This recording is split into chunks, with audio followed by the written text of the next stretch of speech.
I am Banday together with Remah Cuadernal and Trisha Mae Povadora to discuss our learning activity 2 in general biology, which is about speciation. This video of ours aims to describe the various types of reproductive isolating mechanism that can lead to speciation by giving some examples of it. But back to the topic. Do you remember what reproductive isolation mechanism is? Okay, let's do a recap. Let me introduce to you the two modes of speciation, allopatric speciation and sympatric speciation. Allopatric speciation takes place when a population of a species is geographically isolated from the other species. On the contrary, in sympatric speciation, the speciation takes place in the same location. However, even though they are in the same place, there's something blocking them. Prezygotic barriers and postzygotic barriers. Under prezygotic barriers is behavioral isolation. One of the most well-known ways in which new species are formed is through geographic isolation. As said, this is the isolation under the allopatric speciation. This happens when a population becomes separated by a physical barrier, such as river, mountain range, or an ocean. Over time, the isolated population may undergo genetic change due to different selection pressures and genetic drift. If the separated population come back into contact, they may not be able to interbreed, leading to the formation of two different species. Another common way in which new species can form is through reproductive isolation. This can occur through prozygotic or prozygotic barriers under the sympatric speciation.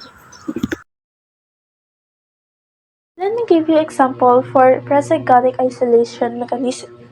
First, sea urchin species. If the sperm and ova of the species have incompatible plasma membrane receptors, they cannot form a zygote. Sea urchins synchronously broadcast gametes into the ocean. Sperms and eggs from the same species fuse to form a zygote.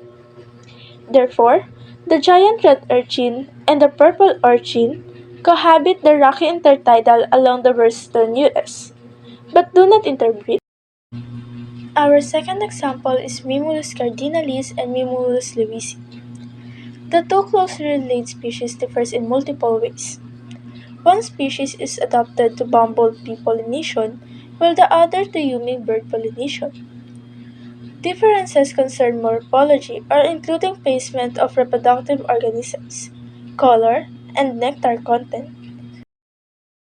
In many species, courtship behaviors are necessary prelude to successful mating. This behavior may include dances, calls, displays, or the presentation of gifts. The displays are very specific and are unique to each species. This means that mates of the same species recognize and are attracted to the individual performing the behavior, but the members of other species do not recognize or pay attention to the behaviors. Birds exhibit a wide range of courtship displays. The use of song is a widespread but ritualized movements, including nest buildings, are also common. Galapagos frigate birds have an elaborated display in which they inflate a bright red throat pouch to attract a mate. On the other hand, postzygotic barriers are a kind of barrier wherein the two different species can mate and fertilization occurs, because they have a fertilized egg called zygote. There are two types of postzygotic barriers, hybrid inviability and hybrid sterility. In hybrid inviability, some of the hybrids are not developed accurately and some of them have health issues, while hybrid sterility are the hybrids that are healthy but they are unable to produce viable offspring or they cannot have babies. The first example is false killer whale and dolphin.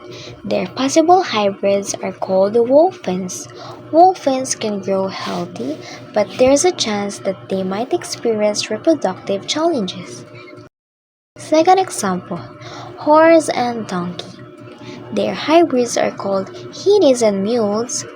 The hybrids are often healthy, but the only problem is the horses and donkeys have different numbers when it comes to chromosomes. So many times, the heinies or mules are sterile, or as I said, they cannot have babies in simple words. Third example, male dromedary camel and female llama. The hybrids of male dromedary camel and female llama are called camas or camoid. Like the heinies and mules, camel and llama have different numbers of chromosomes. With that, it can lead to challenges or problems when it comes to the reproductive procedure of the hybrid offspring, or also known as hybrid sterility. Last but not the least, Savannah cats are also hybrid. Some of them might be sterile due to the genetic differences between domestic cats and serval, which means wild African cat species. Also, the genetic combination of those two different species can affect Savannah cats' health. They might grow with genetic disorders or abnormalities. So, as we can see, any two different species hybrids might experience difficulties as they grow up. It can be health problems or they can produce babies. Diving to the African Great Lakes where the cichlid species reign supreme. These lakes are home to hundreds of cichlid species, each uniquely adapted to its environment through a process called adaptive radiation.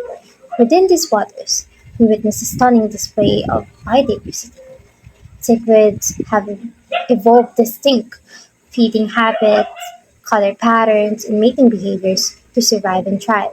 But this evolution isn't without its challenges. Competition for resources can be fierce, leading to casualties among less competitive species. Yet, amidst the struggle, there's a beauty in resilience. Each cichlid species has found its niche, ensuring its survival in this dynamic ecosystem. Their story reminds us of the remarkable diversity and adaptability of life in our planet. Initially, anolis lizards, stemming from a common ancestor species, migrated to various islands within the Greater Antilles. As the islands formed, they functioned as natural barriers, segregating the populations of lizards from one another. Over time, distinct mutations arose within these isolated populations, providing advantageous traits for survival in their respective environments.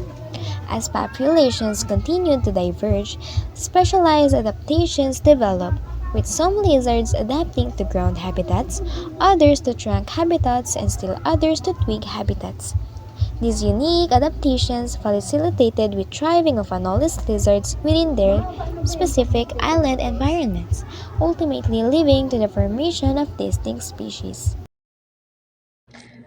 The formation of Grand Canyon in southwestern United States served as a natural partition, effectively separating squirrels' population approximately 10,000 years ago. With their habitat fragmented, the once unified squirrels communities evolved independently, resulting in the emergence of two distinct species: the kaibab squirrels inhabiting the north rim and the average squirrels dwelling on the south rim.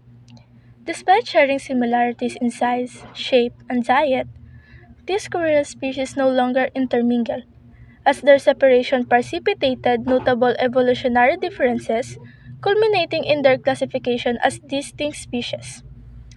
This scenario exemplifies allopatric speciation, wherein geographic changes foster isolation among population, ultimately leading to the formation of new species. Let's go and jump the board of the second type of speciation, sympatric speciation, how animals and plants can evolve into new species even when they live in the same place. It's like they are sharing a home but becoming different families. Let's explore some cool examples together. The big ocean up north, there are killer whales or orcas. Some mostly eat fish and hang out in big groups. We call them resident orcas, while others are loners and hunt marine mammals. Those are the transient orcas. Even though they are neighbors in the sea, they've become so different that they can't even have babies together anymore. Now, let's hop over to Hawaii, where there's a bunch of cool plants. They are part of Silver Sword Alliance, and they've evolved from the same ancestor, but now look and act really different. Some like living up high on the mountain, but some prefer the lowlands, and they've each found their own way to survive. Morning glory flowers, scattered across the globe, yet bound by the shared ancestry of Ipomoea genus. In their midst, we witness the dance of diversification as different species evolve distinct floral traits and reproductive behaviors. Rendering effect interpreting futile and engendering reproductive isolation. Alongside them, the nocturnal moonflowers, keen to the morning glories, craze in the night with their fragrant blooms, captivating night flies, pollinators, and perpetuating the lineage through temporal separation and specialized pollination strategies.